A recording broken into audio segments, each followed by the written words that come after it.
What's up, y'all, and welcome to Over 40 with a Shorty. I'm your girl, Tovan, and this is the podcast where we get to celebrate those fierce and fabulous women who are owning motherhood a little later in life. We're here to keep it real about balancing diapers, deadlines, and even those DMs.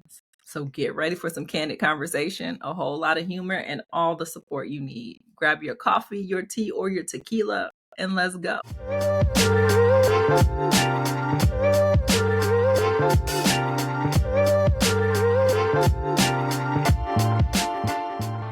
Hey, y'all. Woo. It's been a minute. Listen, I know I've been MIA since like December. And let me tell you, it's just because 2025 decided to come in like a wrecking ball and life has just been lifing. But you know what? I have decided that it is time to get back to work because this podcast is not just important, but because it's my creative restoration, my space of rest in some ways. And yeah, it's time. So I'm back. Happy New Year. Happy Black History Month. And let's get to it. So this week's episode is called Pregnant and Picky. I'm going to go back to the beginning of the pregnancy a bit. I'm not retelling the whole story of when I learned I was pregnant or anything like that. Go back to the other episodes if you want to hear that. But I do want to talk about those things that sometimes we just don't know when you're pregnant for the first time to be thinking about or doing. So you already know, if you've listened to the previous episodes, that my learning of my pregnancy was not one of those, oh my God, I can't believe it, I'm so excited, I'm glowing moments. It was more of the, oh my God, what the heck, what now? And again, I'll just repeat this for the people in the back who didn't hear me the first time. There's nothing wrong with that reaction. It's time to start normalizing that every pregnancy reaction isn't one of pure joy, and that is okay. But I don't want to harp on that. Let's move forward. So let's fast forward a couple of weeks, and I'm sitting on my couch. Maybe I was working. I don't know what I was doing. I can't really remember. But I remember getting a text message from a close friend of mine, and it was this TikTok video, and she was announcing her fifth pregnancy. Yes, a fifth. And y'all, I was truly happy for her. I mean, really overjoyed. And I was also still sitting in my own confusion in that moment and trying to process my own news still. But what I can tell you is that her message was right on time. It triggered something in me. It gave me the courage to like push forward and start telling my own story or start telling my own truth to people. And it was in her reaching out to me that, and us starting to converse about what that meant for each of us in that moment, that I started to realize just how much I did not know about pregnancy. Because let me tell you, when you are pregnant for the first time, you just don't know what you don't know. I mean, if you started if you started a list of things you didn't know about pregnancy, you would realize real quick that this is a long list. And so I was just so appreciative for that connection, not only because it allowed me to start sharing with more people that I was pregnant, but it also started to connect me with more resources. And it became apparent to me very quickly the importance of that support system and starting to increase the circle of people that knew, so that they could support me in a lot of different ways. So if you recall, up until then, I had been confiding in a couple of friends, but mind you, these couple of friends do not have children. And while their support was priceless, like I could not have gone through the whole pregnancy without them. And to this day, they remain a critical part of my support system. It became apparent after connecting with this friend that there was a huge difference between the types of support that they were able to give and the types of support that was missing in my journey to date. And so, the type of support that my friends without kids were giving was emotional support. I mean, they were definitely on top of like, here, take these vitamins, read this book. But their support was more like theory. And the support that my friend, not new friend, but my close friend was providing was what I would call the lived experience. So again, enter friend. We're just gonna call her Super Mom for now. Um, she's on baby number 5, and I will tell you, like, she didn't just give me advice. It really gave me a peace of mind because there was just so much. It was so much, and we're gonna get into what the so much is, but it was just so much. And so to have someone who's lived the experience, who could provide some more detailed and specific guidance to you throughout your pregnancy. For me, that was vital. So, my first piece of advice is not my first piece of advice because I've given this advice a million times in every podcast thus far, and that is find your tribe. I mean, whether that's your family, it could be friends, it could even be an online community. Just make sure you get connected, and I mean quickly, with people who get it, like people who have space and grace for you, people who have lived the experience and can serve as, and I'm not saying that everybody's experience is going to be your experience. So let me also say that, but having people who have lived the experience can often offer a perspective that you can't get just through reading books or just through social media posts per se, or these other mediums of connection that you might have with people who don't necessarily have kids or are not in the same place in their life as you. So yeah, find a tribe. Like, that's my number. Let's start with that. Find a tribe. The second thing I want to get into in this episode is just the logistics of pregnancy. I mean, um, it's one thing to see those little lines, right? But now what? What does that mean? Let me help you out because I had no clue where to start. Like, I was sitting there, do I call a doctor? Do I start taking vitamins? Like, I'm Googling all kinds of stuff. So I want to first give you what I call my quick start guide for you mamas who are just entering the journey or thinking about becoming pregnant. So start taking your prenatal vitamins. That's number one. The second is absolutely start calling doctors. And I'm going to say this. It's important to start calling doctors' offices, even though you probably won't get an appointment immediately because a lot of OBs will not see you before you're like 8 to 12 weeks. But you have to start calling for a couple of reasons. There You're probably going to have to call a few people before you find an OB that actually is accepting new patients. You need to make sure that whoever you're going to, you've had time to vet and ask questions and make sure that it's the right doctor's office or OB for you, making sure that things like your insurance is covered through their service, their services are covered by your insurance, etc. So yes, I advise people to go ahead and start making those calls so that they can understand what their options are and take the time they need to fully vet those doctors.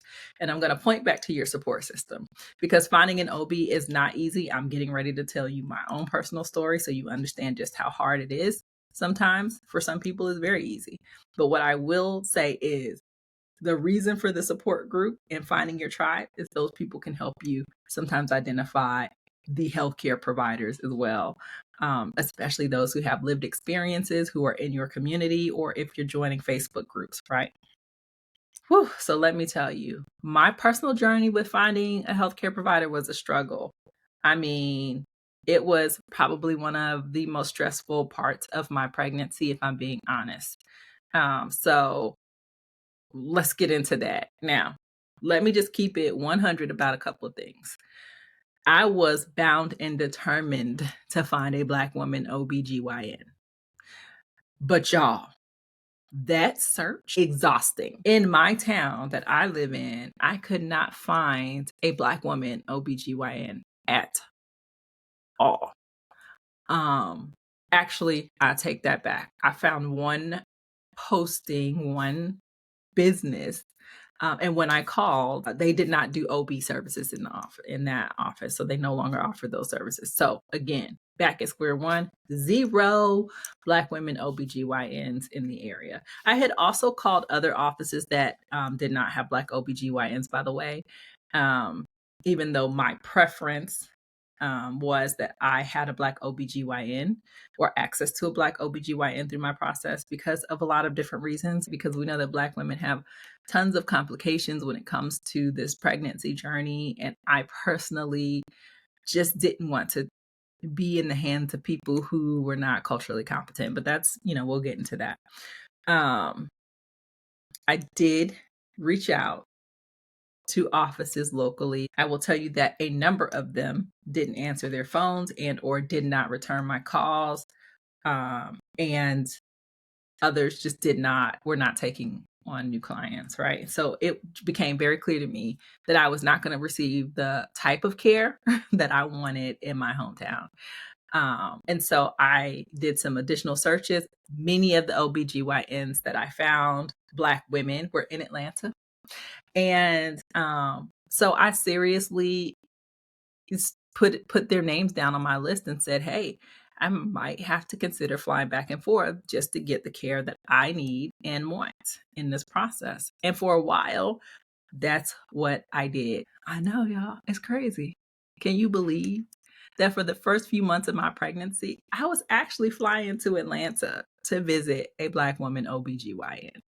And I will tell you that my experience with her was amazing. She calmed my spirit. She explained a lot of things to me. She understood my need or desire to have a Black woman OBGYN.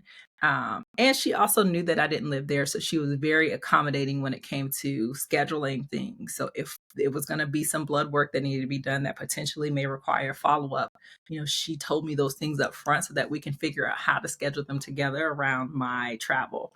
And so I was grateful for her. And so eventually, we had a real candid conversation. And she said, "Well, what are you going to do?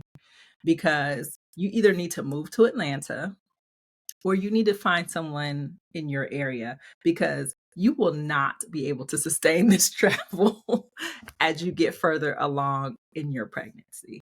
And y'all, I appreciated her for that, even though that comment stressed me out and it wasn't that I hadn't been thinking about it. Like I knew that that was a reality. But I wasn't prepared to move to Atlanta, and I could not find anybody in my area. So I just didn't know what this really meant. And I had to figure it out. So I did that. It took some time. She started to try to research people for me in the area. Her ex-husband also is a doctor, and they all started reaching out through their network. Both started reaching out to their network to see if they could find anyone in my area. The answer was they could not. Um, so it was a long journey, y'all. It was a long journey to finding the right healthcare provider for me that was close enough to manage like my needs of having culturally competent doctors while um, being within a safe proximity to travel while pregnant, especially when you get further into your pregnancy. But I am forever grateful for my first doctor and the experience I had with her and her support in both my pregnancy, like supporting me through the phases of my pregnancy. I was still in my first trimester, as well as, ex- extending her expanded network to me to try to find me healthcare in my area. So that to me meant a lot. So eventually, I just had to find an office closer to home. So let's go back to this discussion of support system. So not only did my friends who didn't have kids start looking for me, they were like, "I found this person. I found this person." My friend who had just learned of her own pregnancy, and we were only a couple weeks apart. Actually, I think we were due a week apart. Um, she was also trying to help find doctors for me, and they, both came up with a list of people who were in Raleigh, which is an hour and a half away from me. And so I found the office I ended up at through my support system and their help, because what they recognize is that I'm struggling with this already. I'm very stressed out. I'm going back and forth to Atlanta, which is probably inducing more stress and a financial burden that I probably didn't need to be taking on while pregnant and trying to figure out what that means. My friend who on her fifth pregnancy said, "Hey, you want me to call some of these people and start vetting them for you?" And I'm like, "What do you mean vetting them?" And again, this goes back to like not knowing what you don't know. Like I can ask some questions and make sure, you know, it's what you need in your pregnancy. And so I was like, "Oh, no, I can't ask you to do that. Like, you're dealing with your own pregnancy. You're going through your own experience." She was like, "Oh, this is my 5th." Like, right? I got this. And so, like, she stepped in and she's starting to call offices to see if they're taking new people and all this stuff for me, like, all the stuff that I didn't have to ask her to do, she didn't have to do, but was a godsend and just what I needed in that moment. And so, boom, fast forward, we land on a doctor's office. Now, let me tell you about this doctor's office. I did not want to go to this doctor's office, per se, because when I called and started talking to them, while they did have a Black woman, OBGYN on site, it was, the type of doctor's office that required you to see all the doctors. Like, you didn't get to decide which doctor you got to see, you saw whatever doctor was available. So that meant that you could potentially be seeing a new doctor every single time you come to the office. For me, that wasn't ideal. I personally had this picture in my mind of having one doctor who got to know me personally, who could then deliver my baby, and who just because of that connection of caring for me throughout my pregnancy, they take a different care for me throughout my labor and delivery, right? But I was running out of options. There was a Black doctor here. They were taking people. My insurance covered it, and I needed to make sure my pregnancy was proceeding normally and in a healthy way. So sign me up. Um, was it ideal? No. Did I always have the best of experiences? No. Um, did I always feel heard? No. Would I do it again? No. But what I would say is for me, right? It's not for me, and I recognize that it could be great for some people, but for me, that wasn't a pleasant experience to have, so I don't wanna go through that again.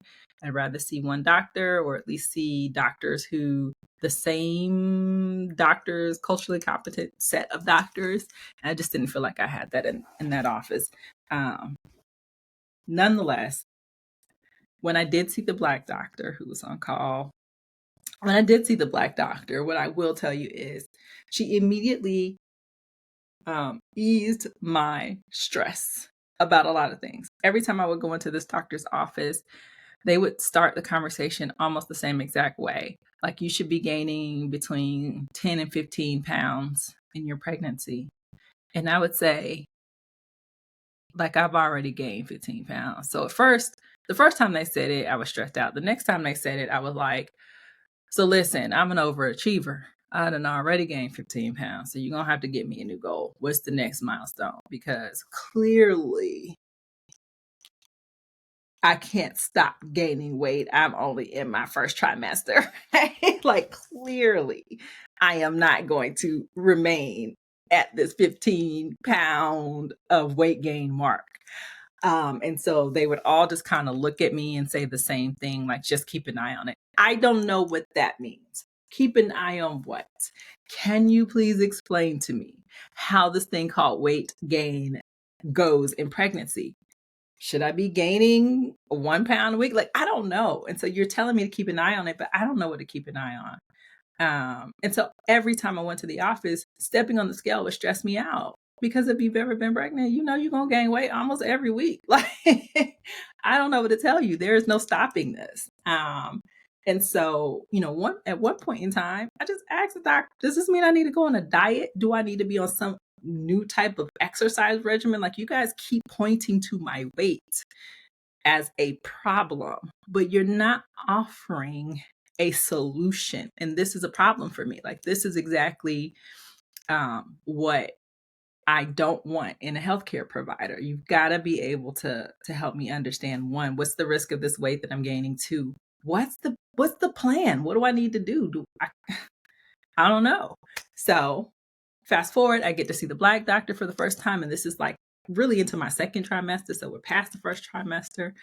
And she comes in, she's like, "Everything looks good. How are you feeling? Do you have any questions?" Blah, blah, blah, blah, blah, blah. And I'm like, "Well, you just said my weight was okay."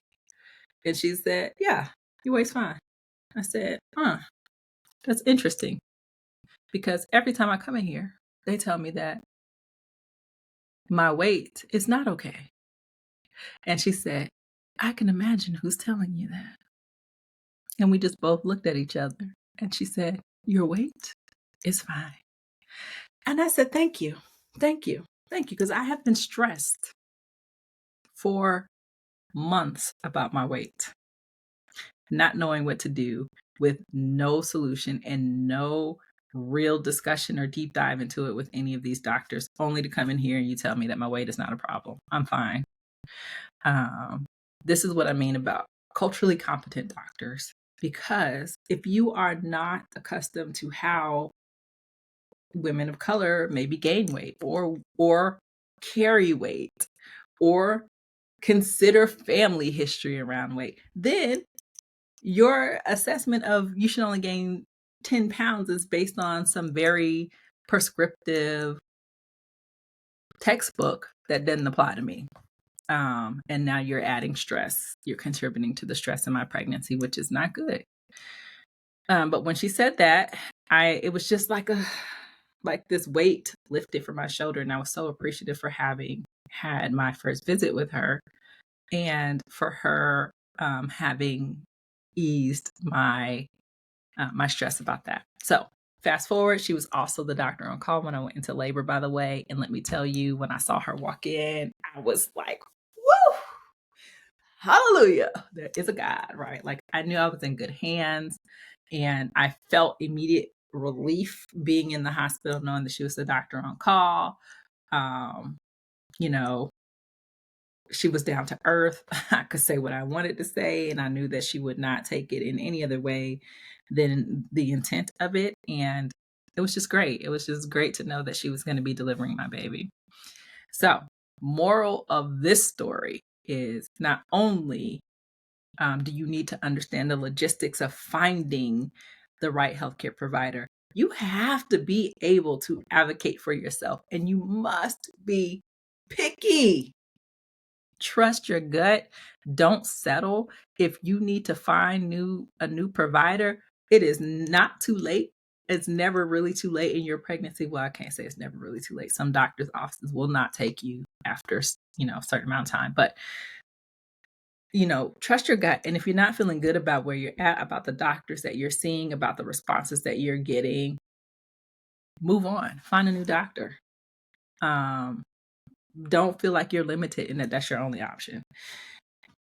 Let's talk about vetting your healthcare provider and what to ask, though. So before we wrap this up, because I think this is important. So sis, when when you're looking for OBGYN, do not be shy.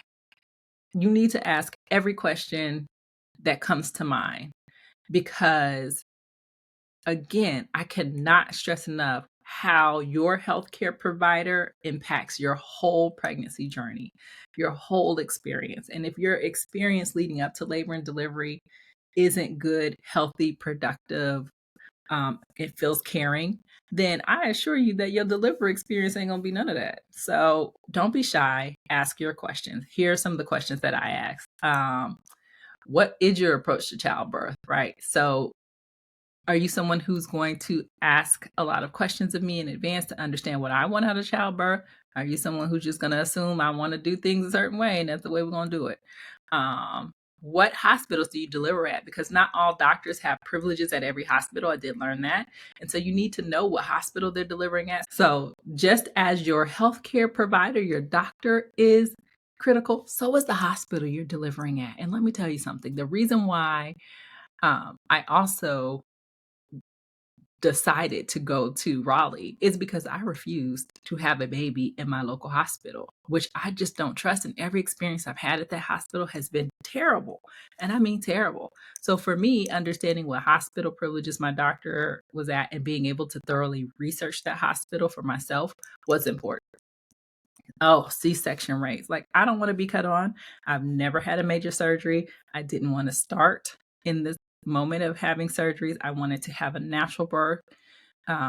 And So I wanted to understand their C-section rate because that tells you a lot about their approach to childbirth as well. Some doctors have you on a clock, and if you don't deliver by a certain time, they're gonna be pushing you to go and take the baby and all of this stuff. So I really want to understand C-section rates. Do you allow doulas? Like my preference was to have a doula with me in the room, and so um, not all doctors work well with doulas or have favorable opinions or perspectives, and so you want to ask those questions. What's your after-hour care policy? Like, is there a number? Is there a doctor on call? Like, how does that work? Because things happen during your pregnancy at all times of the day, and you don't get to control that. And so you need to know that.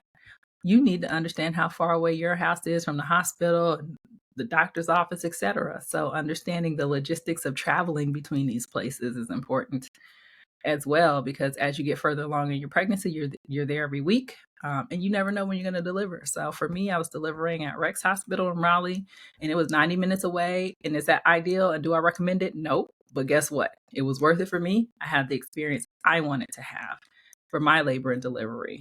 I had the care that I wanted, and the care there was top notch. And then my doula was a game changer. They were very open. She knew the people there. It was amazing. I don't advise that you necessarily travel that far for your care, but weigh your pros and cons. And for me, my safety and comfort came first in this pregnancy. And so I'm happy with my decision to have this baby 90 minutes away. So those are a few things to consider while you are searching or vetting people. Here are my final thoughts. Because I've already been talking longer than I need to. I try to keep these under 30 minutes, but sometimes it doesn't happen. But you deserve the best care, really. For real. Don't settle. Ask your questions, do your research, and more importantly, or most importantly, advocate for yourself. It's your pregnancy, it's your body, it's your baby. And if you're feeling overwhelmed by all of that, just start with a deep breath, start small, and let your support system help you. Really, I could not have done this without them. Yeah. Own your journey. Don't let anyone else try to define what that's going to look like for you. And I think that you will find in the end that the more you own it, the more you'll enjoy the experience, as hard as it is. So you've got this. That's it for today's episode. Don't forget to subscribe, leave a review, and share this episode with someone who needs it. Until next time, take care of yourself, take care of each other, and don't forget, you got this, mama.